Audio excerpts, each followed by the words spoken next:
That was interesting. That was. I was watching it over here. There's a 15-second lag time, just so you guys know. Oh, good. So, hello everybody. Thank you for being here. Thank you for joining us on the Ask a Coach. Let's just quickly go around and say who we are for everyone who may not know us. Debbie, and has not seen us before. Debbie, this is your first time, isn't it? It On a is, live yeah, stream? Yeah, all right. it is. Yay. So I'm Justise. I'm a coach and media producer. I produce uh, what is it? Auto Insiders, the EV show. I'm producing this right now. Coach, um, Space. Who are you? I'm Mario, and you probably see me around community answering all sorts of questions every single day. So, you might know me, and some people might know me over there. But nice to be here, Justice. Thank you for the invite. Ashley. I think a lot of us know you. But who are Yeah. you? I'm Ashley. I'm one of the coaches here at CarEdge. You can talk to me in consults on Coach and Chat. Been here for a minute. Keeping in mind we're sold out of consults for the rest of December, so don't come try to do that yet. And then Debbie, last but certainly not least. That's right. I'm Debbie. Hey, I've been here for about 6 months. I'm one of the coaches as well. I handle a lot of the chats and deal reviews and try to get on community as much as possible. So. Yeah, so Mario, Space, and Debbie are the two that are best in the community. I am the least likely you'll get in the community. I keep forgetting to go over there. It's not that I don't like it. It's like we're so busy these days. We're so busy. So we're here trying to answer your questions here. Probably not going to do any deal reviews. For one, it just takes a long time. It takes 20, 30 minutes anyway to get through all that. But certainly can answer all your questions here. You get some going. We'll just do some round robins. We'll start up here at the beginning. I know Igor has answered many of these already, which is great. But also, come on, Igor, let me answer something. Igor is great. He's right in everything he said. That's what makes it frustrating. But who wants to handle some Mazda questions? Anybody here on screen? Yeah. Mario, you want to do some Mazda? All right. So we got Tim here saying, looking to buy a Subaru Forester or a CX-5. I think we can all probably have different opinions on that. Mm-hmm. Mario, why don't you kick us off? I like, well, it just depends, they're similar vehicles, I guess, but Subaru is on its own, kind of very quirky kind of type of car. I like, CX-5. Right now, what we're seeing is with the 0% APR, that has driven demand up, up. A lot of consumers are really motivated, looking at CX-5 because 0%, and that also makes dealers become a little bit stingy on discounts. So we were seeing better discounts month or 2 months ago, close to this 7-8%, if you kind of did your homework. But now it's going to be a little bit more challenging. However, on the Forester, I think we're seeing pretty good deals still. Even though Subaru is not known as a brand that heavily discounts, I've seen some pretty nice deals come through community and through our own negotiation with dealers. So I'm kind of leaning to the best discount going to be on the Forester. But it just depends if you are kind of be like a cash buyer, you're going to be financing what type of vehicle you want. So I'm kind of leaning more negotiability on the Forester, which usually isn't the case. But the CX-5 is a great car, for one of my favorite ones, actually. And right now with the 0%, I think it's an awesome deal. A lot of people are actually going right now for the 0%. What do you think, you can Debbie? do 4.5. I mean, I don't know if you agree. I mean, I think I can do like 4.5, 5%, at least. It used to be a little bit better, but that's the situation right now because it drives, those incentives or promotional APR drives demand everywhere. Debbie, what's your take? I think it depends on what you're going to use it for. If you're going to be doing outdoorsy stuff, all-wheel drive, Subaru all the way. I think if you need more back seat space, a little bit more cargo space, you're probably going to lean more to the CX-5. but I really think it depends. And I've heard people test drive Foresters that hated them and would never buy one just because of the way that they ride and drive. So I would encourage anybody that's really narrowed it down to two kind of completely different vehicles to go test drive them and then decide which one they're going to be more interested in. But I agree with Mario. If you're looking for best deal, you probably are going to be looking at a Forester. Ashley, do you have any? Well, one thing people sometimes forget is to make sure it fits in your garage before you buy it. You wouldn't believe how many people buy things and like don't have nowhere to park it. But I definitely would take advantage of the 0% right now because rates are high and that's a no-brainer. Definitely take advantage of that. Yeah, for me, it did. I'm with Debbie. It depends what you want to get out of it. For me, I always say this: Subarus are more utilitarian. They're going to take a beating and just keep going and going, but there's not a lot of flash to them. There's not a lot of creature comfort, and Mazda's somewhere between Toyota and Lexus, so you get a little more creature comforts there. It's a little bit softer. It's definitely zippier. It gets up and goes a lot more. Everyone who remembers Zoom Zoom. Right? So it depends. Really, for me, it depends what you want to use it for. I don't think you can go wrong with either one of them. Really, like if just pick the one that fits your lifestyle the best, because they're really both very nice cars, and I tend to recommend those every day more than anything else. While I love Toyotas, you're not getting a deal on a Toyota right now, so I always go, have you considered the Mazda or the Subaru, like where you can get some discounts? Network Mazda deals right now too. Yep. Yeah, that's right. Yeah. What's the deal on them right now, Ashley? What is the in-network? Correct me if I'm wrong. Isn't it $1,000 below invoice? Is that what it is? That's the CX5 and 23s, 50 on the 23s, right? And 500 on the 24s. I am not part of that, Ashley. I'm not part of the concierge service, so I'm just trying to remember. Okay, so I mean, just to add a little perspective on what the 0% means, I ran the numbers, and on a Premium Plus CX5, like if you take the 0% off, you're saving around $6,600 in finance costs during a 5-year loan at 5.9. If you were to have like great credit and were to get like a loan through a credit union at 5.9, that 0% equals $6,600 in savings. So you can get an idea. So if you're financing, I would stay with a CX5, and get that 0% and maybe 4% off dealer discount.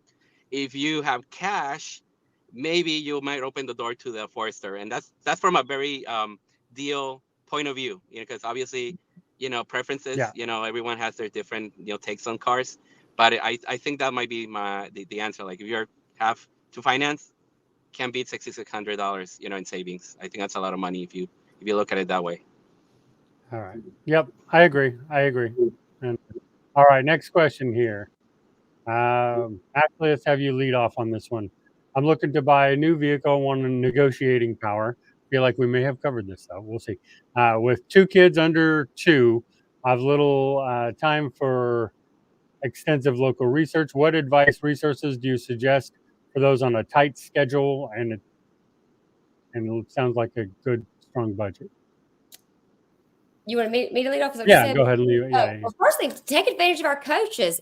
We can help you in a lot of ways with this. I just would like to start doing your research online, narrow it down to 2 or 3, and then when you do have the time, make an appointment, knock it out, test drive 2 or 3 things, and figure out exactly what you want in that one day. Because I do think it's important. You need to go there and test drive it and feel it, and take the kids to see how they fit in the back. Because if you have just a little bit of extra room now, they're only going to get bigger. So sometimes people think an SUV is big enough, but in 6 months or a year, you've already outgrown it. I'll keep that in mind as well. Yeah, it depends how long you're going to keep it, right, Ashley? Because 2 kids under 2 in 8 years is going to be some big kids. Mm-hmm. All right, and then let's see. I'm looking to buy a Mazda CX-50. Mazda is currently offering 1.9 for 60 months. I'm planning to buy in March or April, or should I take advantage of this offer now or wait? Debbie, what do you think? I think the end of the year is a great time to buy. I think that most likely you're going to get better incentives and stuff right now than you will in March or April. So if financially you can go ahead and do it now, I would say do it now. Dealers are trying to meet end of the year goals, end of the month goals. They're trying to move units right here at the end of the year. So I think I would take advantage of it now if you can. I agree with Yeah. that. Yeah, March and April becomes tax time, right? And Mhm. they stop negotiating, right? They know you got a pocket full of money and they just want it, Yeah. right? Got to get down payment and from January to March. Dealers Yeah. expect to have a down payment. Yeah. Mario, any disagreements or anything to add on You know, that? we always get this question. We always get this question: what's going to happen in 3 months? It's going to be really tough. We might say something and then it turns out to be different. But one thing that I kind of believe it's true is that interest rates are not going to be coming down anymore. So you're not going to get like a better finance deal than 1.9 probably down the road, unless demand significantly, decreases on the CX50, which it sells pretty well. I think it sells it doesn't sell at this with a bigger discount than the CX5. So that's for a reason. So I would probably buy. I would probably if they meet your target number, let's say that on the 650 you want 6% off. I think if they meet that and you get 1.9, I think that's a pretty good deal. And I think you're not gonna see any marginal benefit by waiting, 2-3 months more. I think I prefer to set a target, and if they meet it, I'll pull the trigger, and if not, then I'll wait. Yeah, I like That's that it. too. Yeah, set your goals. What are your goals? What is your Yeah. ultimate target? Yeah. And if you have if you're in that situation where you can really wait till March or April, make offers now. If they can hit your goal now, Be aggressive. perfect. If they're not, you haven't lost anything. So just do that. I agree with that. Here's one I want to Be take. aggressive. Yeah. What's the most effective way to refrain from punching a sleazy car salesman in the face? Well, Mel, I think we've talked several times already. Yeah, just don't do that. The best way is to know you'll go to jail for that. But really, what our advice is and the way coach service works and what my advice every single day is do most of your negotiating via email long before you go down to the dealership. Like even I wouldn't go down to the dealership. I was a car dealer. I know how to talk to them. I made the mistake of going and test driving. I'm going to get off on a sidetrack here for a second. Sorry. We went and test drove the Kia EV9 last night, friend of mine. And to Kia dealership that my old dealership group used to own. And they were there's no better way to say it. They were so car salesman-y. And the first salesman literally never shut up. Like we couldn't even answer the questions because he would not stop talking. And then we got passed on to the manager who was just such high pressure sales. I'm like, look, even if I wanted to buy this, I just wouldn't buy it from you guys. Like you're just so far out there. And mind you, this dealership is putting $7,500 markups on EV6s still. So I wouldn't buy from them anyway, even though he did offer to immediately drop off that. I'm like, yeah, but we should be talking discount, not markup. But, I get it. Like you go out there and you deal with them, like do it over email. So you at least have pretty much your target on that OTD before you step foot on the lot. And, and if you have to tell them to give you time to think and please give you some space, then do that. Don't punch them in the face though. Just, I was this close last night to saying, can you just be quiet for a minute so we can talk? The people who are making the decision about the vehicle, like, can you give us a moment to talk? I don't know about you, Ashley, but like when I did test drives, I was in the back seat. I rarely said anything unless they were asking me questions. I want them to enjoy the ride. Pay attention to the car. Person is listening. They're listening for cues and picking up on what's important to them and what that should be your learning part there. Listening to what the customers are saying.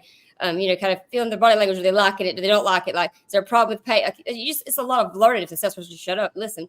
But that just to tell the customer though, to educate them, you need to hush. Don't be talking on that test drive because the salespersons are good ones listening and like picking up on things. So that's just not anything. Otherwise, the customer wants to punch you in the face. So, let's see. Okay. I'm looking to buy a new Sorento. Car Gurus has the MSRP discounted by whatever amount. Am I out of luck asking for a lower price? I want Mario to address this because I really want to address, you know where this is coming, Mario, because we get this all the Yeah. time. Well, Car Guru says this, and the CarEdge fair price is higher than this dealer is advertising. So what does all that mean? Please break that down, because I hear this all day long, and I know you do too. Advertised prices on car listing services mean nothing. What matters is the out the door quote that you request, because dealers will fight for those rankings on Car Gurus to be shown on top, and they will put the lowest prices, selling prices. But when you ask for the out the door, you'll start seeing the protection packs, the low jacks, the tint, all sort of crap, and then that discount suddenly becomes no discount, right? Or they start adding some incentives that probably you don't qualify for, and they kind of fail to disclose that. And we see this every single time. People say, "Oh, I'm seeing 6% off on a Civic." Well, no, no, they're gonna advertise 6% off on a Civic, but when you ask for that quote, you're gonna have $3,000 in crap being loaded into that deal. So if you like the car, don't go by the advertised price. That's a trick that dealers use just so they generate leads and they get you into their system, right? You want to grab all the dealers locally. If you have 5, 7 dealers, if you can go 100 miles farther, grab all of them and start asking for out-the-door quotes, and then you'll compare. Then you can compare pricing and start leveraging quotes against each other. But do not think that because that's the lazy way of looking for a deal. Oh, they advertise the lowest. I'm gonna go with this dealer. No, they know that you're gonna come into the showroom just because you want to ask that price, and then you come out frustrated, and you want to punch it. You want to punch them, right? Because they won't honor it. That's not how they do deals. That's not how negotiation works, right? So that's kind of my commercial. That's why we don't advertise on our listings. We're not ranking by selling price. We're ranking by MSRP, and then we show you the target discount that we kind of estimate that it's a fair price. And I think that's better for you. So select the car that you like and start asking for out-the-door quotes, and then you can start negotiating. I've been seeing recently a lot of online deals, like the price being super low, like several thousand back of the book value. But like you're saying, once they get in there and get that buyer's order, it's like recondition fee, lot fee, like all kind of crazy fees. Basically, they're adding back to the original what the sale price should have been on the beginning. They're using it as a way to hook people and get them in thinking it's the better deal, but it's truly not the better deal. Yeah, and one thing I try to explain to people is Car Gurus, Cars.com, all these places, the dealers pay to be on there, right? And they pay to be listed on there, and and then they do the little pricing to get to the top of the listing and stuff. And we don't do that. We don't take any money for the listings. You can't pay to be on our site. We just scrape the internet, which has its drawbacks. We're not saying that it's perfect because, hey, I'm looking for the bed length on an F-150. Well, not every dealer lists that. So we don't have a filter for bed length because all we're doing is scraping. The reason Car Gurus can do it is because Car Guru says, here, fill out this form as you're paying me to be on my site.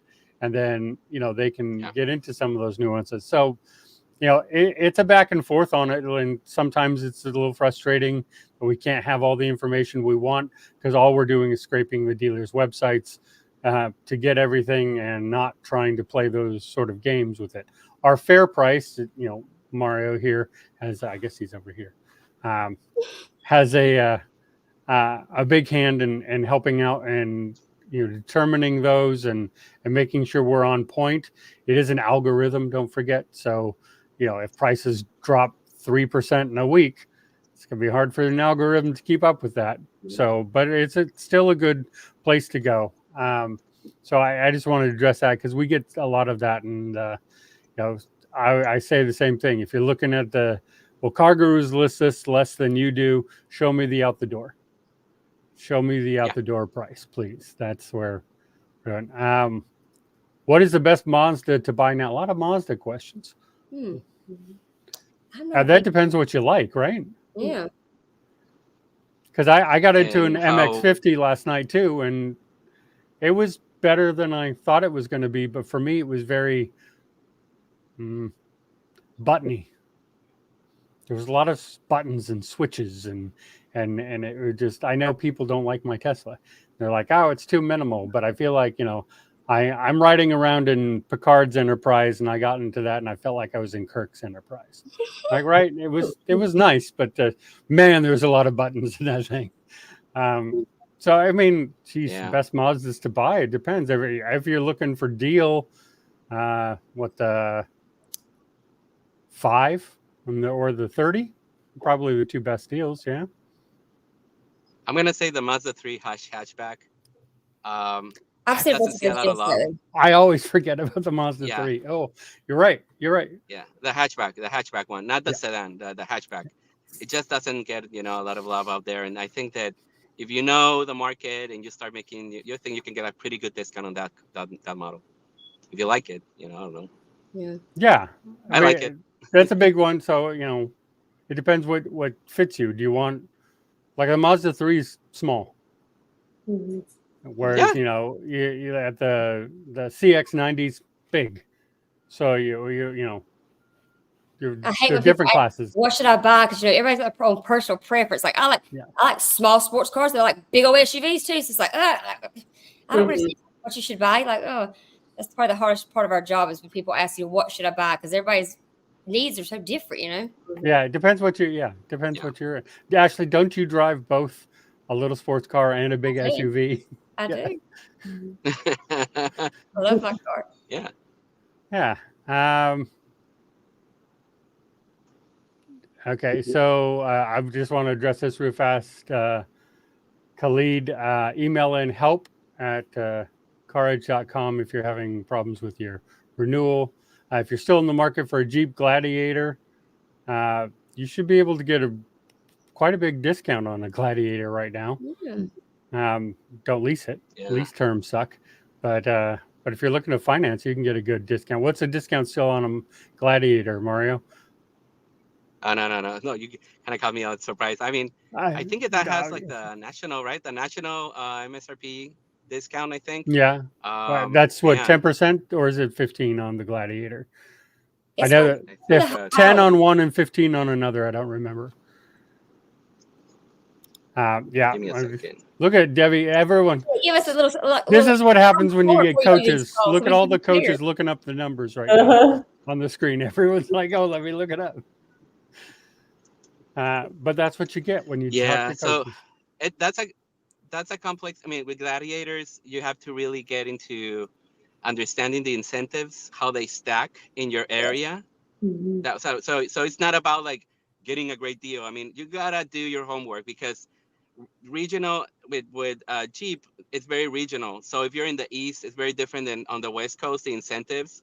So you want to know how they stack together, and also understand, like, you got to set a good dealer discount target. So let's say 8%, on the Gladiator dealer discount plus any additional incentives.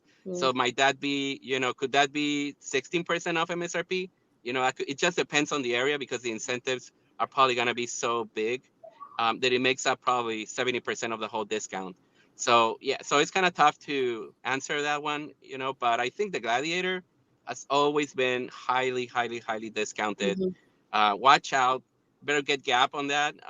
We also see a lot of people trying to return those cars to trade out of them, so it's you got to be really sure about that car, because I have seen a lot of people change their mind once they buy it, and then they want to trade it in again, and depreciation is super high. Like, that's really tough. So it's a very particular vehicle that you got to do your homework. And you might get a good deal. Now, also, see the GR, like Jeep, they will love to inflate their MSRPs. So even though it's 17% off, it doesn't mean that it's a great value. Right? Was that what we said when Ray looked it up? Was it 50% in the last 2 years? Yeah, that's crazy. They play that MSRP game pretty well. Yeah, so I'll be careful with that, and you have to go to community. Let us know what you want to do, where your location is, and we'll help you research the incentives and how they stack for your particular profile, and then you can start building an offer. You can start getting a target number and start sending out offers. Or- that's the best way I to look get in help. community. Like I'll get in the community, just like start looking at different deals, like to see who's getting what. Like I always go in there to compare deals all the time, just like to see what people are sharing. It's a good thing to look at. Or you could pay for coach and get Yep. one of us to help you directly. It's even That's better. another one. But the community is probably our biggest free resource we have is a community. You can get, I mean, Igor here in the comments, always in the community, spaces in the community. That is one of the best resources you can get. And then if you need some one-on-one help, come get a coach. But a lot of amazing resources there. I remember Debbie, when I first came to work years ago, I thought he worked here. I was like, who's this Igor guy? I've not met him yet. And then I found that he's just always active in our community. he's just a great guy who's out there to help. But Debbie, should I lease a Nissan Rogue or a Hyundai Tucson? We actually were just talking about leases this week, and we were talking about how strong the Hyundai leases are right now. So I think you're probably going to come out better on a Tucson currently than you would a Rogue. Yeah, Rogues had a bigger discount earlier in the year than they do now. I'm seeing a lot of tightening up from the dealers on the Rogue, like 4%. And I'm like, okay, it was like 9% earlier, but okay, I don't know where that's coming from.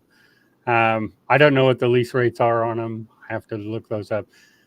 Mario, do you know off the top of your head? I agree that Hyundai is leasing better right now. Obviously, depends on the MSRP, right? So what kind of Tucson are you looking at, and what kind of Rogue, right? So, so I would go with either. I would still go with Hyundai for sure. I think it's gonna have a lower money factor and a little bit higher residual than the Rogue, and better discounts, obviously. Yeah. And then let's see, would the dealer drive up prices to wait out the market? What is the best breaking point to slow drag at a lower prices until 2025? Like there's a reason why Debbie's in a crystal ball on the thumbnail here. So I got to tell you, my crystal ball is kind of fuzzy on what's going to happen. I'm getting this question a lot more right now, which is what's going to happen, next 2 or 3 years. Look, in 2019, nobody said, well, we're going to have a global pandemic that is going to change everything about how everything works.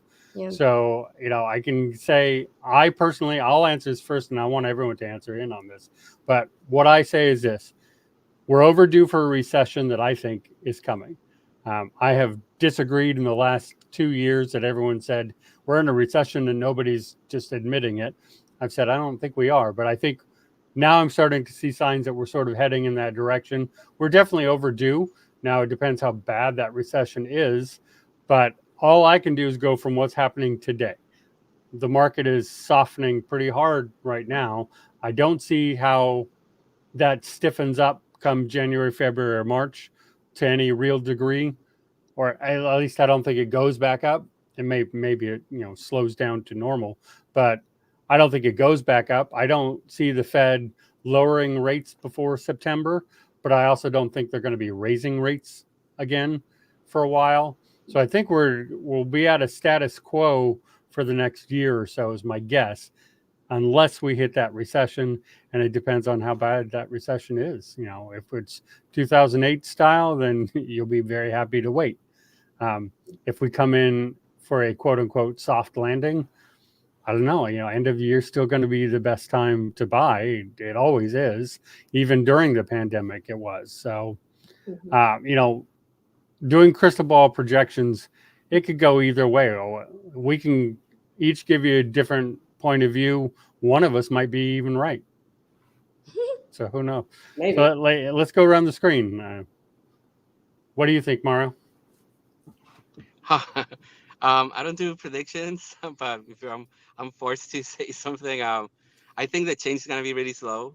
I'm kind of thinking that it won't be as dramatic unless there's something huge that happens on the economy. Like if that happens, obviously there's gonna be something unexpected. So I think it's gonna be slow on the used side, and on the new side, I think there are gonna be pockets of opportunity on some vehicles that OEMs need to move and the dealers need to start moving metal. So might see some little pockets, but in general, I think the change, it won't be dramatic. I don't think we're gonna see a big change for the beginning of next year. So I mean, that's as far as I can look. You know, I don't know. 2025 seems a little farther, you know, to say about anything. But if you're looking in the next 6 months, I don't think it's gonna be a dramatic change. It's gonna be really slow with some pockets of opportunity. Ashley, what do you think? Yep. I think leases, or I feel like, and I think leases are going to start back being better. And we'll see a lot more brands pushing leases because I think we're going to see the economy. People just can't afford things anymore. I think we're going to see a lot of the used car dealers like buy here, pay here's are going to start having more business. I think we're going to see a lot of repos. Just people just, overdid it recently and now they can't afford for things. And I think we're going to see a lot of big changes coming. I don't think rates are going to change for a while. I think it's going to stay pretty much like it is. In a nutshell, I guess I think leases are going to come back better, and I think we'll see a lot of people doing buy here payers in the future. We're going to see a lot of repos. People just over budgeted themselves. Mm-hmm. Debbie? I agree. I think that a lot of people received a lot of money in the last few years that helped them get into something that they never should have gotten into to begin with. You said that so much better than I did. Yep. And they are now paying for it or can't pay for it. But the rates have tripled since then. And so a lot of people are stuck in these vehicles that they can't get out of. And there's nothing comparable to what they got those vehicles for. I think that you're finally seeing manufacturers offering incentives in the way of financing because their rates for the longest time were higher than what banks were giving. And so, people could get a used vehicle at a rate that was sometimes better than a new one. Now we're finally seeing new rates come down because manufacturers have all this inventory sitting. And the other thing that we're seeing is a lot of banks that used to loan, pretty freely are not. People can't get loans at all. Even if they have good credit and they have money down, banks that were lending before are not.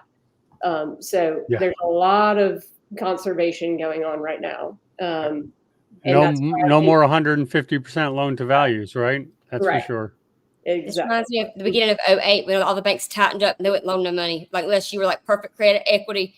This is like I thought it's like the beginning of it all again. Mm-hmm. So yeah, I mean it's definitely changing, and like we've talked about, you're seeing kind of the decline at the end of the year is a little bit steeper this year than it has been the last couple. It's kind of happening faster. So. Yeah, I don't know, like you said, if it's going to be a crash or a soft landing, but there's definitely a shift. Yeah. And that's one of the questions that we get all the time. It's like, look, what do you want me to say? Like, I don't have a crystal ball. If I did, I wouldn't be talking to you people. I'd be off making billions over here. No, but like, I don't know. I don't think any of us can see it. Definitely, I don't think we saw in April what's happening right now. We're doing almost 1.5% drop in wholesale prices a week. Yeah, that's insane. Like nobody saw. We knew the end of the year would be the best time to buy. We always know that, but I don't think we saw this. So I personally, I can't tell you what's going to happen. I think we're going to go down. That's best I can tell you. Igor said, after December, rates probably dry up quite a bit. I agree. Let's see. I've heard that we may even see kind of some more mid-month pushes from the OEMs too. Like there might be some more things rolling out toward the end from now until the end of the year. So. Yeah, I was just going to say, I think next week, I bet we see something from a few of these OEMs. I've heard that it's coming. Yeah. I also hear that GM might be rolling out 12% financing next year. I've heard that 3 times now, and I'm like, that would be awful. Why would you want to do that? Because their vehicles are flying off the shelf now, therefore raising rates. So Scott asks, how hard can you push for a deal now at the end of the year? And he says, I want to pay cash. Is that an advantage? Debbie, you do this. Is paying cash an advantage at the dealership right now? Not necessarily. Unfortunately, it's a guaranteed sale, but the dealership's still going to run your credit and work with an in-house lender to try to get you financed if you don't have cash. The only advantage is that you don't have to, if you have subpar credit, cash is going to buy a car, whereas your subpar credit might not get you a loan. But as far as, a financial advantage on price or getting a deal, not necessarily. That's interesting. We're paying Car Gurus $2,000 a month, and that is from Brandon. Thank you for being here, Brandon. Brandon from Car Questions Answered. If you haven't checked out his channel, you got to check out his channel. And yeah, he's a small dealer paying to be on Car Gurus, because a lot of these people, if you're not on there, it's kind of like in the restaurant industry. If you don't deliver, you don't exist. Kind of same thing for dealers. Like if you're not on some of these sites, you may not exist. And I know for a fact Brandon hates the games that are played over there, like all of us, but he has to be there to basically exist in the market. Yep. Debbie, you guys, your dealership did that too, right? Yeah, we use a couple of third party. We actually don't use Car Gurus. Right around COVID, there were some things that had kind of shifted with them, but we still show up on their site. Our name is just blocked out, but our inventory and stuff is still there. So you can pretty much figure out who it is. But yeah, Brandon's right. I mean, we're not a very big dealership either. We're paying 2 to 3 times that for, like your Auto Trader and cars.com. But if you're not there, you're not relevant. So if anything, it's marketing, it's marketing dollars. Yeah, but I mean, look, it's such a crowded field. You kind of have to be in there and be marketing, and that's where some of these games come in. I know Brandon, Ray, and I discussed that a couple weeks ago on the live show. Just the games that you have to play to be in there, and that's why you get the enormous discount with all the forced add-ons and advantage packages later. Yes. Well, I think we talked about the Brandon package that is not our Brandon, some other guy off in Florida. Justise, I just going back to that question, I just want to say something. We always get this question about waiting till the end of the year, and I think with Ashley we discussed this a little while ago. Now, just because it's the end of the year, it doesn't mean the dealers will start fire sale every single yeah vehicle. They're not going to give it to you for free. That doesn't happen. I mean, if you got to research the type of vehicle, and if you do your homework and you set a number, be aggressive in December. Yes, just don't think that it's just going to be, I'm going to walk in and they're going to give me 11% off a Honda Pilot. That's not going to happen. Maybe for one person, because they need to sell that car, that unit, to get over their quota or whatever. Yeah, you might hear that kind of story maybe from time to time, but it doesn't happen. I mean, especially right now. So you don't wait and then don't have the selection and then probably be pressured into something. I think it better is to just set a number. It's gonna be 9%. If they meet the 9% and you get everything lined up correctly, then go ahead. What's the matter if it's the first week of December against the last week? If you're just gonna wanna not prepare and just walk in the last week of the last day of the year, I don't think you're gonna be very successful, to be honest. And that's something that I always tell people, don't play that game. Don't be like, oh, I'm just not gonna do any work and just gonna walk in to wait till the last day and see what I get. I don't think that's a formula for success. No, absolutely. When you're shopping for a car, you need to leave yourself as much time and room as possible to negotiate.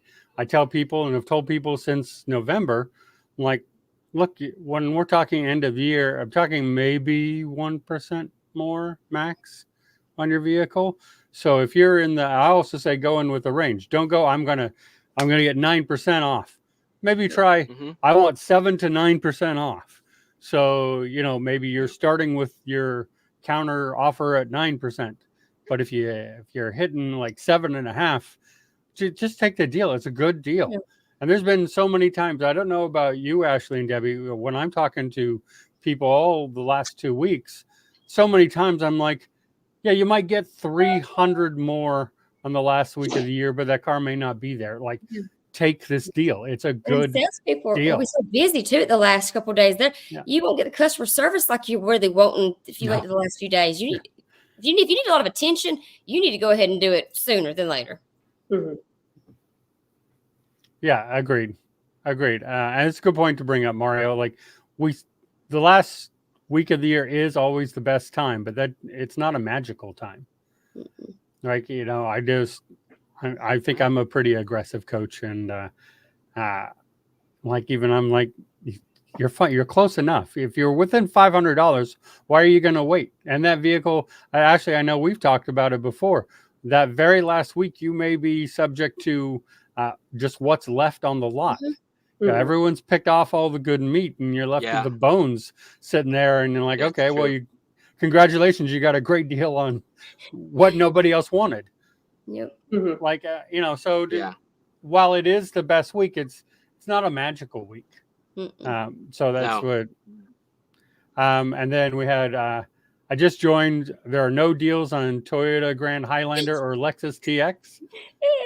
Mhm. Yeah, the TX. I'll chime in because TX is really new, and I was kind of like waiting until we got some data, and I'm starting to see some actually numbers move on the TX. You can do 4.5% at least off on the TX on the base model, the 350. I've seen people do a lot better, maybe a point and a half more, even in California. So don't go with because it's just new they're going to be marked up. No, keep chopping around. You got to shop around on the TX, right? Mm-hmm. And the Grand Highlander, as long as it's not a hybrid, the hybrid's always going to be tough. But I mean, I think the Grand Highlander is also negotiable. I mean, it's not such a crazy model to And find a small deal. you're better off on Toyotas in the Northeast than you are in, say, Southern California Yeah. most of the time. 100%. The Northeast is where you're gonna be negotiable on Toyotas for whatever reason that is. That is the way that is. So, Especially hybrids. yeah, Mhm. if you're looking, you're looking for a hybrid Toyota. Oddly enough, shop New York and New Jersey. You'll be more likely to find a deal than you are in San Diego. Whoever wants to shop in San Diego, though. So, Debbie, please explain the regional pricing differences. I see almost identical used cars with thousands and differences in pricing. So the biggest one that comes to mind with this is Toyota. Yep, I was just going to say has, that. yeah, Toyota has their groups that they're part of. So you've got the Southeast, you've got the Gulf states, and so this is where you talk about they have these packages that they force on to their cars. So you might have the exact same RAV4 that you're going to get for $3,000 less in Missouri than you are in Florida. And that's just one of them. But the Toyota is one of the biggest ones. They have like these grouped states that are part of this, kind of individual group that they put these packages and these add-ons and port installed options. And next thing you know, the MSRP, the purchase price of the vehicle is $3,000 more than it would have been in a different part of the country. Yeah, but there's correct me if I'm wrong, Mario, but this happens to a lot of them, right? It's not always the same base MSRP on every vehicle in every region, right? When you see differences in distributor, those are new, right? But the question kind of I think it's looking at used. When it's used, just so I can answer this person, like we see this with for example, with hybrids with all-wheel drive and forward-wheel drive. Like some regions really value all-wheel drive, like you say, like the Northeast, for example, and they carry a premium on the used, even though it's the same vehicle. On some hotter climate areas, it just isn't that desirable vehicle. So even dealers will move cars around where areas where they can get $1,500 more, or $1,000 more. It's just because it's more in demand in that area. You see that also in convertibles, especially in Florida, some areas where the buyers are there, for those type of vehicles. So regional differences do exist on used vehicles. You see that also in pickup trucks. Like Southern California isn't that great, but go to other states, it's going to be a better market because more competitive. There's more supply. So yeah, it's obvious. It's maybe it's an obvious answer, but just understand how that impacts, so you can start looking at the area where you might get that special deal. If you look at a convertible where the area, a Jaguar, convertible. Maybe in some areas where the weather isn't so nice, we're gonna get like a better negotiability. Even though it's the same car, same low miles, CPO, than some other areas where it's kind of more luxury. People have more money, more affluent, and that's gonna bring more money. So you're gonna get like a worse deal. So yeah, regional differences with used cars will happen. It's gonna happen, especially with those type of models, hybrids and 4-wheel drives and all that stuff. Yeah, I've had that happen a few times. The all-wheel drive, like I'm in Denver, and like I need an all-wheel drive, and they're all so expensive. I'm like, so go to Tucson, go over to Arizona, where they don't value all-wheel drive all that much because they don't care. Like so, and also in used, there's so much difference in used vehicles. Like every used vehicle is unique. No two used vehicles have the same mileage, the same maintenance and service history, the same. Like you gotta used is hard because it's an individual thing. And that's what I get all the time. Well, how much discount should I get on a used RAV4? There's no way to answer that question. Like every single one is different. You gotta get that. I want to answer this one for obvious reasons. What's the best used EV deal? That's Used? gonna used. That's gonna be like it depends on your definition of best. If you're looking for cheapest, then Leaf or a Bolt. If you're looking for the best deal, it's going to be a Tesla Model 3. It just is because they're heavily discounted. Like when I got mine, I got it for $24,000, and that was a screaming deal. But you can get them. You can easily get them now for a 2-3-year-old Model 3 for $24,000. It's going to be your best right now. It's going to be your best deal. Every time Tesla lowers prices, go out and try to get a used one because the dealers panic with those because they have overpaid. I know my dealer oversold mine for way less than they paid for it because they just needed to get rid of it. There was no way they were going to get what they had in it. And then last question here. Do you think Tesla will build the affordable electric vehicle for the masses? Yes. Next question. Next question. Let's see. I know Igor wanted me to answer one in here, but I did not. But I don't know which. We're getting too many comments to go in there. Let's get on to it. I think it was a why buy new cars instead of used. Oh, why buy new instead of used? Well, Debbie or Ashley, you want to take that? Yeah, right now, interest rates is a big reason to buy new instead of used. And used car values are still high. So there are some slightly used cars that you are paying more than it was brand new, or what you could have gotten it for brand new, than what they're selling it for now. So that's why, it's just that the used car values are still really high. Yep. So that's what I say. Like used is still overvalued right now. If you're talking 1 to 3 years, my recommendation is if you're looking at used, go 4 years and older. And I think the values are much more realistic there. But if you're looking 1, 2, and I keep seeing a lot of people come into Coach looking at used 2023s. Like, you're insane. Why are you doing that? Like, no, the new's going to be much better value there beyond the warranties and everything else. You just know it's going to be a better deal. So obviously that depends. There are other deals out there. Someone will, of course, well, no, I got a RAV4 for $10,000 and it was in perfect condition. Okay, yeah, those weird deals exist, but just generally speaking, 1 to 3 years is just still just jacked up too much. You'll be better off in a new in those cases. Let's see, we have Adam here. Thank you, Adam. I think that's the first time that we've gotten paid without Ray and Zach being here. Yay! Thanks, Adam. Tried like hell to purchase a used car. Dealers relentless, no flex. Had to lease a Sonata. Well, yeah. So I mean, I don't have any problems with Kia and Hyundai as vehicles. They're EVs, at least the ones that don't catch fire. But their dealers give them a bad name. Hyundai, Kia dealers, Kia especially, give them a bad name. They're just being so inflexible on all the stuff. I have a hard time dealing with Kia dealers.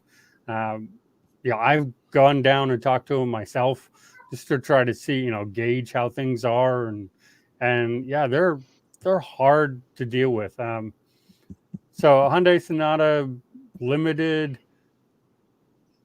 I mean, as long as you weren't paying Just markup, you're probably in the range. with used Justice, I think just to tell members, anything that's $20,000, if you're gonna come in with an affordable budget, used is gonna be worst decision that you can make right now. It's just that those cars, everyone's looking for something that's affordable, and everyone's looking for the sub $20,000 vehicle, right? And Yeah. nice condition, sub 20,000, vehicles are, they're gonna be far and few, and they are priced at a premium, and sometimes you're better off like this guy, like just leasing a sedan, something that's not really popular. And anything that's sedan, whether it's an ES, a Lexus ES, or it's a Camry, an Elantra, the Sonata, those are going to be good deals because, it's not an SUV and it's not a very, in-demand vehicle. So it makes more sense to buy new in that segment, even though it might be $4,000, $5,000, $6,000 more. You're saving in financing, you're saving in repair costs and wear and tear. You don't have to replace those tires. You don't have to put any expensive maintenance, that's due at 36,000 miles or 40,000 miles. Depreciation, you're going to be a little bit shielded from depreciation, way better than buying used. So once you factor all that in, just go and get a new one. If you're in that market, like the under $27,000, under $25,000, just get a good affordable new vehicle or lease it. If that makes sense. Also because I think that's a problem right now. Anything that's Toyota, anything that's Honda, anything that's affordable, anything that's hybrid, that's in late model year, like 21, 22, 23. Forget about buying used. And I see this every single day in community. People just think that it's like before. Oh, I'm gonna buy a 2-year-old car because I'm gonna let someone take the depreciation. What depreciation? You're paying the same thing that very close to its original MSRP. So it's like it doesn't apply. Those rules don't apply anymore. All right. So real fast, let's get through some more of these. Brandon asks, why is Cybertruck so beautiful? I don't know. They just designed it that way. I agree. It's a beautiful truck. I don't know. Unfortunately, it's way too expensive with way too small of range. So I have canceled my reservation. But it is still beautiful. I agree. Here's one we get a lot. Ashley, you want to take this one? Your website shows 45 days on market, but the car was produced on 11/23. Can the website be off? Sometimes it can be. There's a lot of different things. Dealership, can have wrong. I mean, hold on. So let me put my answer in because this is always the same. People get confused, and I heard Zach get it confused the other day on air. Days on market is not the same as days on lot.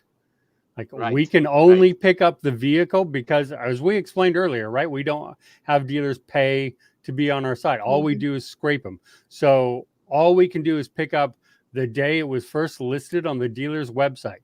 Now, some dealers will do that as soon as the VIN gets assigned to them. And so there you go. As soon as the dealer gets assigned that VIN, the days start ticking up. Yeah. So days on market is not the same as days on lot. It doesn't mean that it's been on their lot. Some of the higher in demand, like a RAV4, you can sometimes subtract 60, 90 days on those. Well, not 90 anymore, but you can subtract 60 days from that for on lot. But this is how long they've been advertising this vehicle, not how long it's been sitting there. So you sort of need to balance that in. And the hotter cars that take longer to get are going to be more out of whack. I don't think you see too much of a difference on, say, like a Subaru. Like a Subaru is fast at producing their stuff and getting them out. You gotta understand that how it works is that OEMs, they upload the VIN numbers on the dealer's website when the vehicles are produced. So it might take 40 days in transit. So that's why you see 45 days, because it's probably been 5 days since they got the vehicle, but it has 40 days in transit because the OEM manages the inventory for their allocation. So they push the bins into the websites, not the dealer putting them. Most of them are also pre-sold, so you might see vehicles that are listed and they're already pre-sold. So don't go by listings. Most of them, the OEM will push them on the list on the website, but you got to still verify. It doesn't mean that it's available for that same reason. Yep. And then, what German brands hold their resale value the best? Is there any? Are there any German brands? Porsche? VW, maybe? Porsche, maybe. Probably that's gonna be it, Porsche, right? yeah, If you yeah. get something nice, some models, right? I think those are more, sometimes a little bit more of investment, vehicles that you do if you go higher line. But most of them are not sold because they have great resale value. I've always been a fan of That's leasing why those you kind of lease German vehicles. vehicles. Yeah, you lease those vehicles. You lease German vehicles. So Yes. don't buy them. And what's the highest leased vehicle? Does anybody know? I know the answer to this because it blew my mind when I read it. Mercedes. I don't know. I'm guessing. Mercedes is number 2 at 52% of them are leased. Oh. But what's Isn't number it 1? BMW? It is BMW. What's the percentage? Anybody want to know? Oh, no. Debbie, you 70? got to guess what percentage? So Mercedes is number 2 at 52 to 54%. What's BMW? 65? What do you think, Ashley? 78. 78. I say 70. So Ashley was closest. 77%.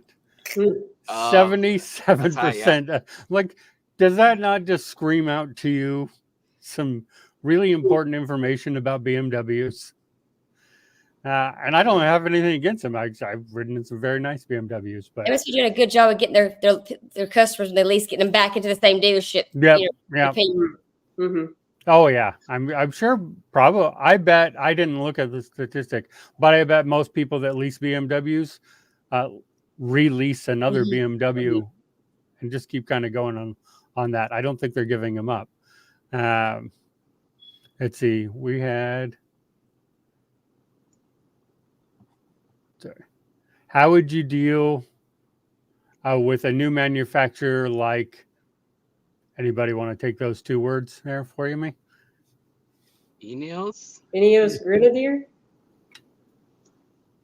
But I don't know the answer. But I don't know who that is. So We don't know the answer at the moment, but we'll get it. We'll figure it out. Email that question in to help@caredge.com and I will look up who that is and figure that out. But just in general, a new manufacturer, it's kind of like a new model year of a new vehicle. You just kind of want to be a little cautious of it. Look at Tesla. That's actually probably the best example. Right? Everyone's like, oh, the fit and finish of a Tesla is awful, and they have panel gaps, and they haven't had those for years. But that's still what's stuck in everybody's mind. A first-year manufacturer who hasn't manufactured vehicles before couldn't have some troubles. So you may want to, just take that into account when you're looking at them. And I know I rarely recommend first model year, let alone first year of a dealership out there. Do we operate in Canada? Anyone would take that? We don't at the moment. Hopefully, in the future, but right now we don't. How come? I guess we just don't have, team members in that area, and we don't have the data. Yeah. We don't have the data for the Canadian market to give enough of a value. We can see some new cars, but also there are a lot of differences in how sales are handled and laws and things. And, we have enough trouble from one state to another state and figuring those out to go to a new country that has all the different when we go to Canada, we want to go full bore and be able to give all the help that we can. Right now, it would just be so limited, but we do have, come on, Mario, what is it? What do we have? We have a Canadian channel on the community where you can all go and talk and help each other and give advice. And so if you're in Canada, please go on there and, help each other out, ask questions. And that's the best way to do it right now, really, honestly. I learned a lot in that community channel. And for those out there, we also have a Spanish language channel in the community. for those who are non-English speakers. It's a really big community that has a lot of hard time navigating these sort of dealer shenanigans out there. Go there, help each other. I don't get anything from that because I don't speak Spanish, so I get no benefit from reading through those. But I know Mario's in there, Ephraim's in there, Jose's in there. We got a lot of CarEdge people who are in there helping, and then helping each other out. So go on over to the community for the Spanish language channel as well. What do you guys think about this? Dock fees or junk fees? Never pay that. I disagree. Every dealer's going to charge it. You're better off to ask for a discount off the selling price. No, dealers aren't going to take the dock fees off. They're staying. Correct me if I'm wrong, but they can't take them off. Yeah. In most states, it's illegal to take off the dock fee for discrimination reasons. Mm-hmm. Doesn't mean you can't get it off the selling price. Mm-hmm. This is where we look at OTDs. And I had this the other day. I had a dealer that was charging for, nitrogen tires, wheel locks, tint, and I think there was some oil changes involved in it. And the guy was like, I'm not paying for that. The dealer refused. He's like, what should I do? I ran all the numbers. It was on a used vehicle. I ran all the numbers. The vehicle out the door was $1,000 below market with all of that on there. So please remember to look at the overall deal too, not just because you don't like the fee, just because the dealers in Georgia is charging $799, which is insane. Look at the rest of the deal. Maybe it's not insane. Maybe they've reduced prices somewhere else and it makes sense. Mm-hmm. Dock fees are non-negotiable in most cases. But you can work the out the door. That's the most important part. Oh, okay. So I'm starting to catch up now. Igor agrees with you, Mario. Porsche, the one that holds its value. It's easy. Debbie, do you guys recommend building cars on manufacturer's website, hoping for a greater discount?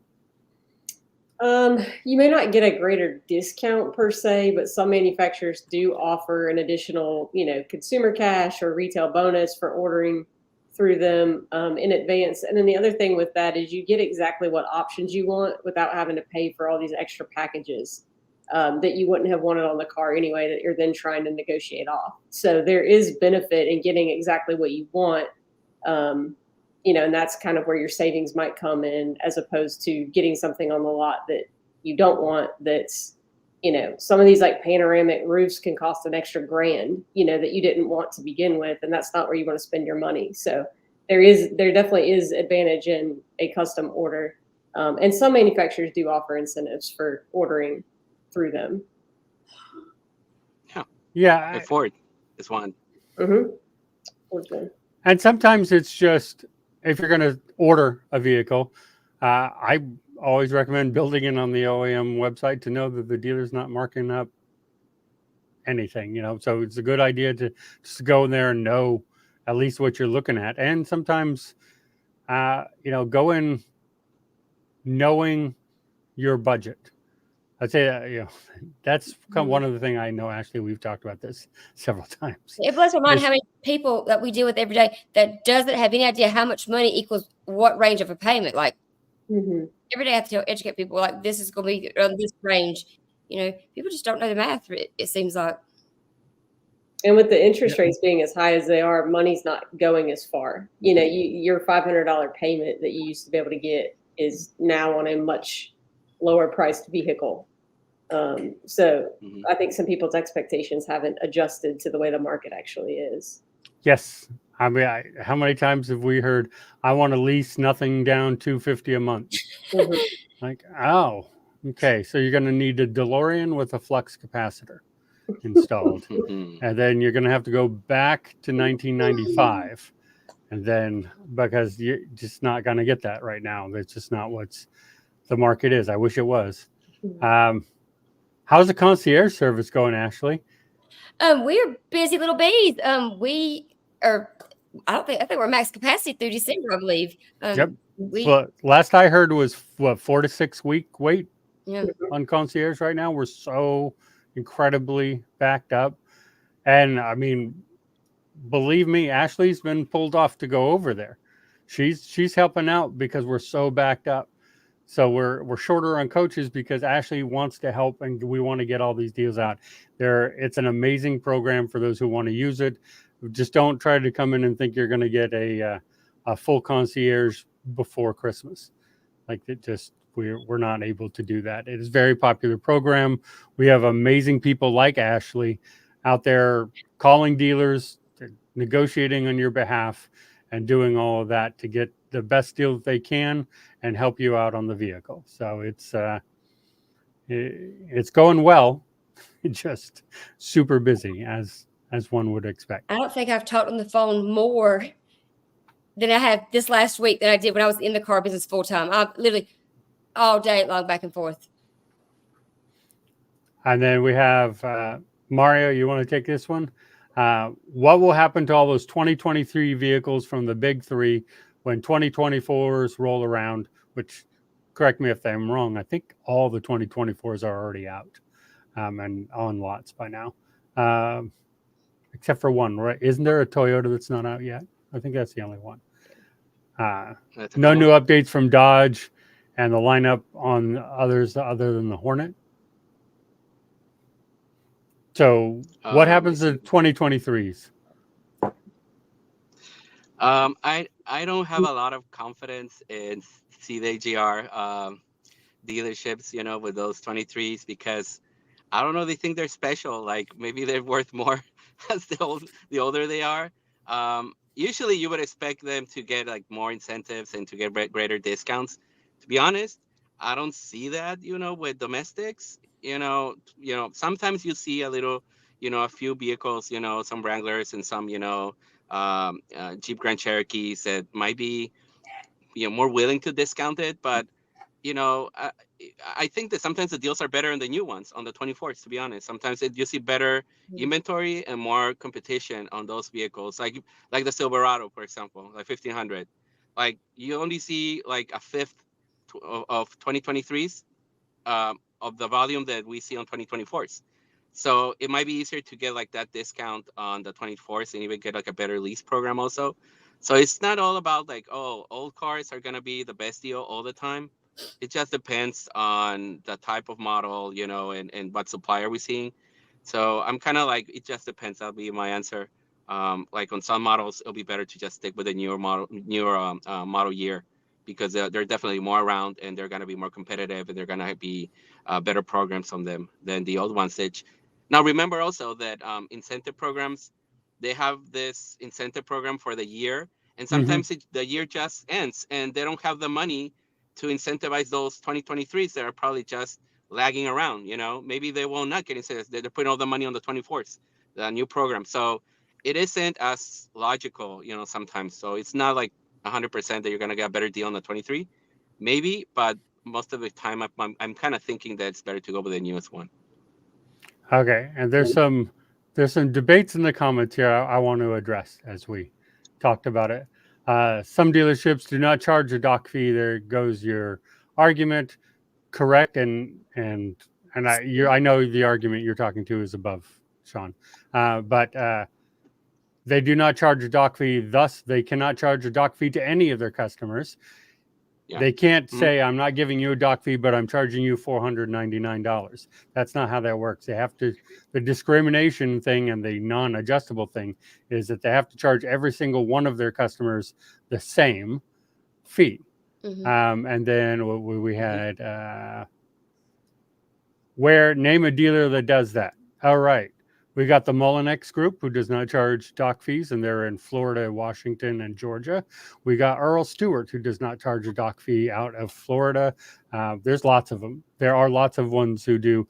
Now, I know a lot of the Florida dealers do it because, like Earl Stewart does it because he can't control Southeast Toyota. So Southeast might add on all their stupid junk and force that onto them. So Earl's like, okay, then we won't charge in Florida what is a normal $1,200 dock fee to help offset some of that. So there are dealers out there that do not charge dock fee. Phil, who should be spending time with his family, not at CarEdge, says dock fees need to be regulated in all states For example, California is $85, Michigan is $260, New York is $175. We I can think go on. Texas is Texas is $150. I agree. Like, so the doc fee is supposed to be the fee to pay for all the filing of the paperwork. It has become a 99% profit center instead. I always look at California. Everyone knows we're not cheap here. So if you can file all the paperwork for $85 in California, then all your other states are way out of whack with $7.99. Like, come on, that's not a real. I think South Florida's the worst. I see it range from $7.99 to $1,500. You never know what you're gonna get down there. Florida, the worst I've seen is $2,300. A $2,300 doc fee. Now that included the electronic filing, but remember that's the electronic filing fee and the doc fee are the same. So we get no income tax, Justice. So that's a big plus, right? Yeah, but the sales tax is California, like where parts of Florida, the sales tax is like 10.25% too. So that's the same that you're getting down there. So like whatever, yeah, no income tax, but I don't know that it's. Let's see. Yeah, the average doc fee $350 to $450. That is a good doc fee. Yeah, I think the most common fee I'm seeing is $7.99 now. It's happening up in Virginia. It's down in. Go ahead, it went up, Justice. I saw that. I was doing some data for our calculator, for our door calculator, and I've started seeing that, like everything else, dealers that were in states that were not regulated or not capped, they increased their doc fees, Yeah, $100, $200. So it used to be, it used to be like, hey, it used to be $4.99, but now they're $6.99, So everything went up, MSRPs, and also the dealer associations, if they're not regulated. I also saw that like they were kind of like getting together, I guess, to set like the new low floor at $6.99, right? That's what I saw right in that part shortage. And Debbie, I mean, you work in that area a lot, certainly more than we do. What I saw was all of a sudden they all changed their doc fees at the same time to the same amounts. And I was just like, are they meeting to have this group? Are you guys sent memos on this? What's going on that they all just sort of, it seems like what we used to call collusion back in the days. But we also used to have all kind of things like usury laws that we don't seem to have anymore. Yeah, I don't know about that. Yeah. Collusion is illegal. Is it anymore? I don't know. They did went up. Sean, you don't seem to be understanding the point. You're going to have to pay them if they're asking for them. Just take it off that asking price. Absolutely. I agree on that. It's only a law if it's enforced. I think that's what we're talking about, the new FTC laws too, right? Like, okay, that's great. Is someone going to enforce them to make all that actually happen? All right, just a couple more questions because we're actually over our time. Igor's wanting to invite us on a yacht day party or something. He keeps talking about. I keep seeing something about a boat in the comments. Several people talking about a boat. Oh, so. Igor's inviting us to go on his yacht. All right.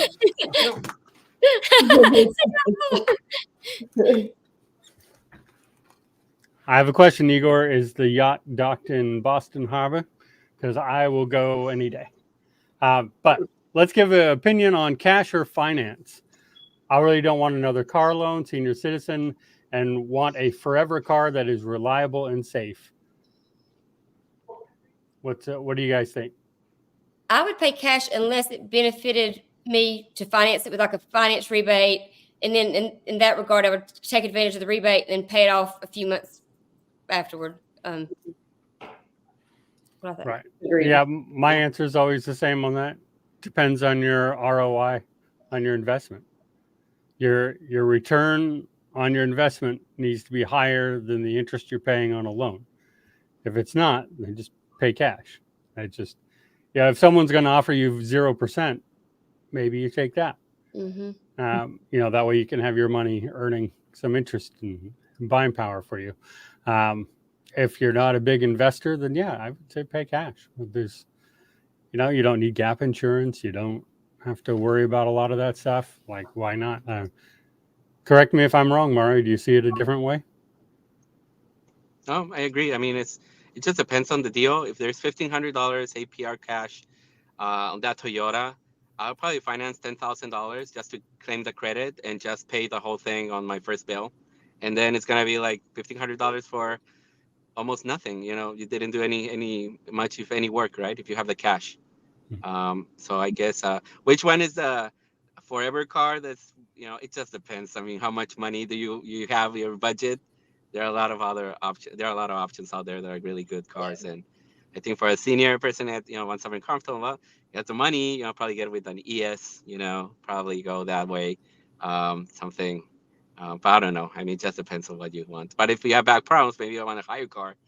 Something that's higher when you get in and out. So maybe I will probably go with Subaru. Maybe I'll go. That Forester is looking good. So easy in and out. We've got back problems also. I'll tell you a good little SUV. Y'all may not agree with me, but I just helped my best friend get one. The new Chevy Trax. It's a good little price pointed little SUV. It's nice. It is very popular. Very popular. People like the Trax. Very popular. Yeah. Yeah. Yeah. So, I haven't driven it, so I don't have an opinion, but I know there's a lot of people that agree with you, Ashley, on that one. Compared to the old one, the old one was a dog, but the new one, it's good. It's the price point, like with the Trailblazer, I think, also, and the Trax, like they like, because for the money, it's a nice car. It's a lot of car for the money. Don't expect a discount though. Yeah. Debbie, is there a max on how much a dealership can mark up the interest rate? My understanding is no. Yeah, there is. Is there? Yeah, I think it's if you 72 months, 2.5%. I think there's 60 months, they can mark it at 3 points. Mm-hmm. But I mean, don't let them mark it. Yeah, don't let them, of course. Like that, not that much. I mean, there is something to be said for that they're not a nonprofit, and if you're getting some kickback on that. Losing Justise. Did you lose me? I know I'm here. Am I frozen to you guys? No. Okay. No. I didn't know if maybe it was on Mario's side of it. But yeah, Ashley, we have one directly for you, actually.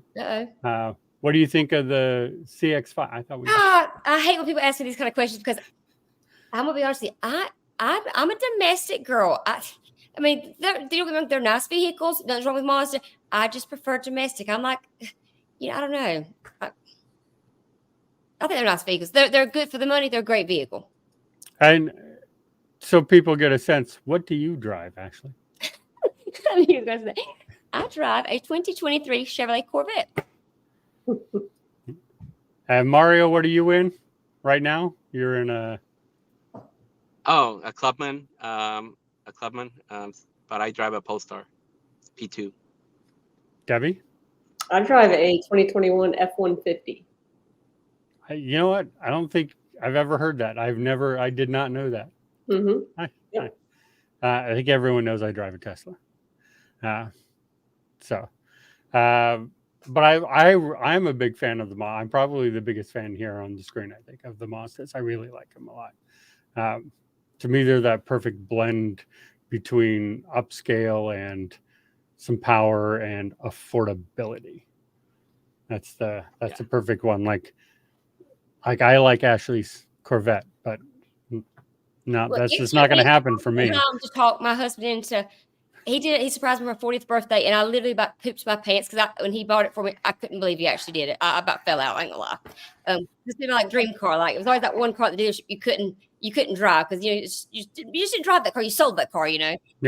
Anyway, I'm sick of death. Phil says just don't go around the screen and talk about our car payments like they do on TikTok. Well, my car payment's zero. Mine, thankfully, because my hubby, mine's zero as well. Because I could not afford a Corvette myself. So. Mario leases everything, so. I always, I get the best. Yeah, I'll probably go with the best deal for a lease. Yeah. Yep.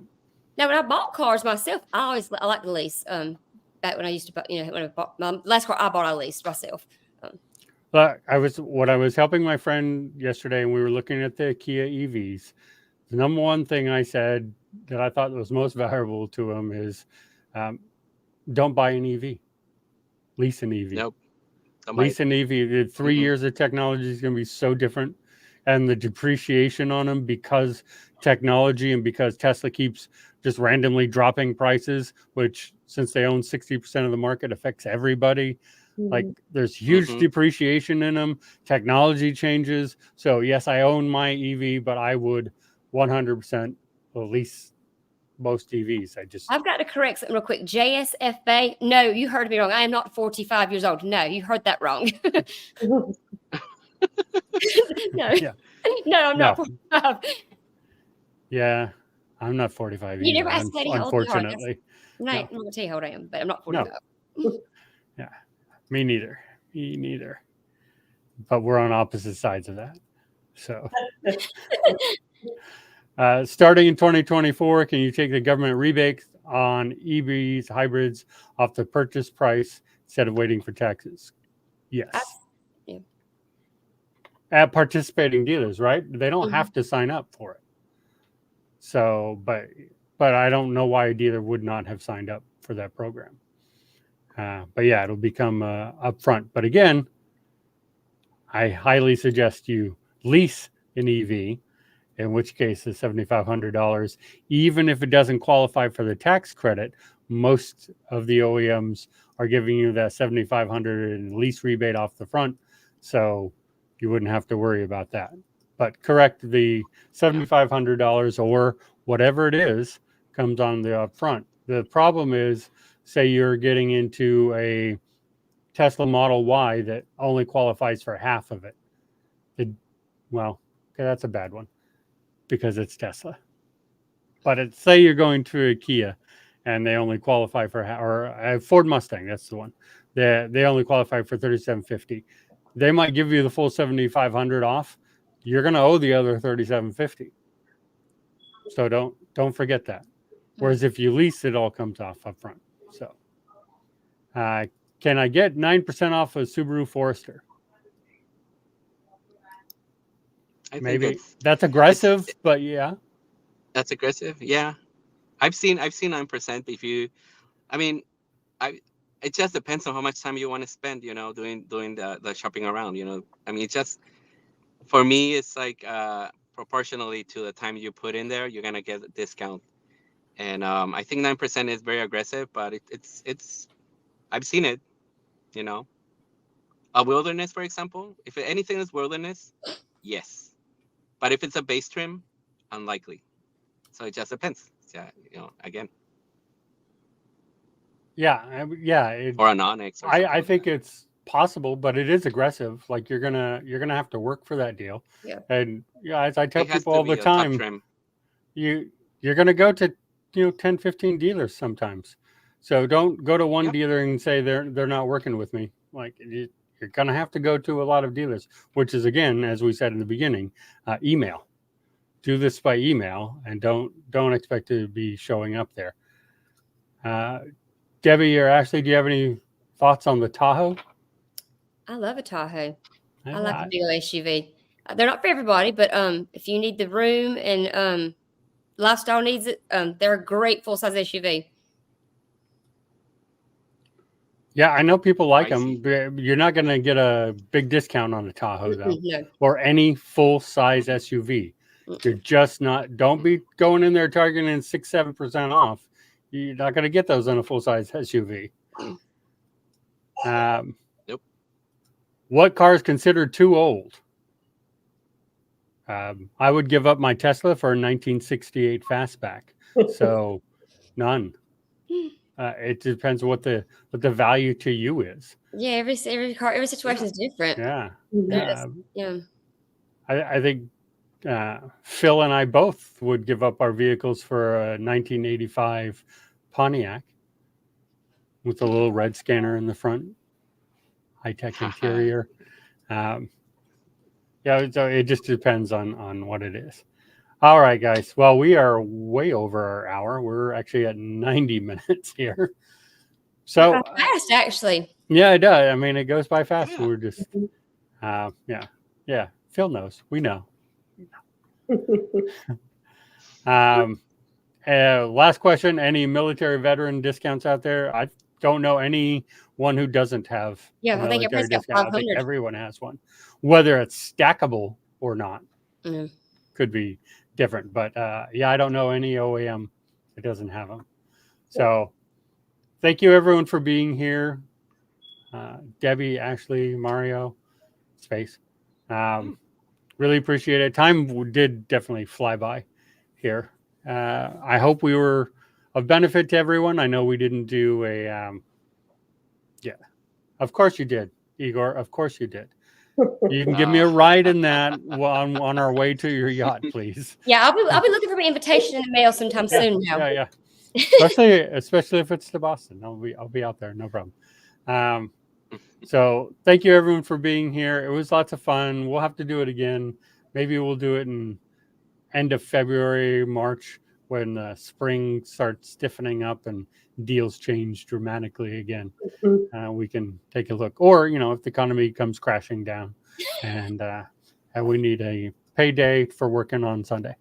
So, let's do some parting thoughts. We'll start with you, Debbie. Just now's the time to buy. Everybody keeps asking now or wait. Just now's the time to buy. And like you said, you're not going to get some miracle deal, but you do have a lot more leverage at the end of the year. So use it to your advantage. You can't lowball and expect to get it, but you can expect dealers to be a little bit more flexible and willing to work with you. Ashley? I would say you can get a really great deal, but you've got to do the work. Don't contact one dealership and think that's going to be the best deal. You're going to have to contact many of them by email and then just kind of, filter through and figure out which one's the best deal that has the lowest fees, the best discounts, and then start, counter offering from there. So you just got to put the work in to get the really good deals. Mm-hmm. Or let us help you do the work. Yeah. Yep. If you don't want to do it, get concierge. They'll do the work for you. Mm-hmm. Or come to a coach if you need guidance. Mario, Space. Just use all the resources that are available. Data is more available right now than ever. It's everywhere. Just need to do a little bit of homework.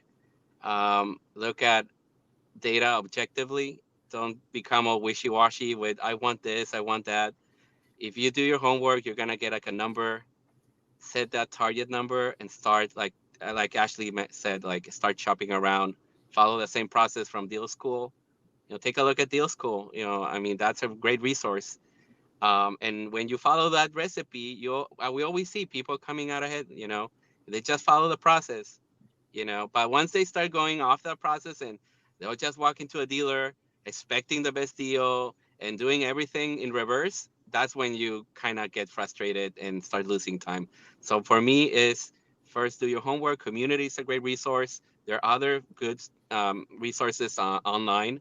And if not, we can help you there. And from there, just follow the process that we set up in Deal School 3.0. And I think that's the best, that works best for everyone. I think that's the right way. Yeah, I agree. I think, to your point, to all of your points, is do your homework, go out there, know what you're doing. Don't go in. We had a member, I think it was last year, and I know Ashley, I think you dealt with him too, where he was just offering 50% less than the dealer's asking price every single time. Yeah. Doing that, it's just like, what are you with you when you act like that? That's and nobody's going to take you seriously, and you're likely never going to get any discount out of them at that point, because they just think you're uneducated, you don't know what you're talking about, you're unrealistic. So now maybe you would have gotten 5-6%. Now they're not even going to give you that. They're just just be educated, be realistic when you go in there. That doesn't mean be a doormat. That's different. We want to be aggressive. I'm a very aggressive coach. I come out with prices, but I give range too. I was, we're gonna start offering 9%. Don't expect that they're gonna give you 9%. They're not. We're aiming for 8% here, but but we're not going. Mm-hmm. I want 8%. Let me start at 12. Mm-hmm. Like, come on, you're like, let's whoa. Let's be realistic here. Mm-hmm. But it's a better market now than it's been in a long time. Things are getting better. End of the year is always the best time to buy. That doesn't mean it's the only time to buy. If you get a good deal, don't don't wait and don't, You don't walk just over like take- $300, buy the car. Like, yeah. I mean, I would say this: neither side should walk over $300. yeah. The dealer shouldn't turn you away over $300, but you also shouldn't go, nope, $300 too much. I'm going to walk away on this $54,000 car. Like, that doesn't make a lot of sense. So just be realistic and let us help. Like Mario said, start with data, or actually, I always say, start in the community. Get data. You want those. If you want some more one-on-one guidance, grab Coach. If you want us to do it for you, it's going to be 4 to 6 weeks out of network. So, understand that, but we have concierge where we can help out. So come on over. We're always happy to help, whether it's free or paying us. Please come on over. So thank you, everyone, for being here. I will see everyone on, no EV show, by the way, for the rest of the year. We'll be back in January for the EV show, for those who are asking. So I will see everyone here tomorrow, I guess. We're all working tomorrow. Yep. All right. See you tomorrow. Y'all have a good Bye, night. everyone. Bye. Good night. Bye.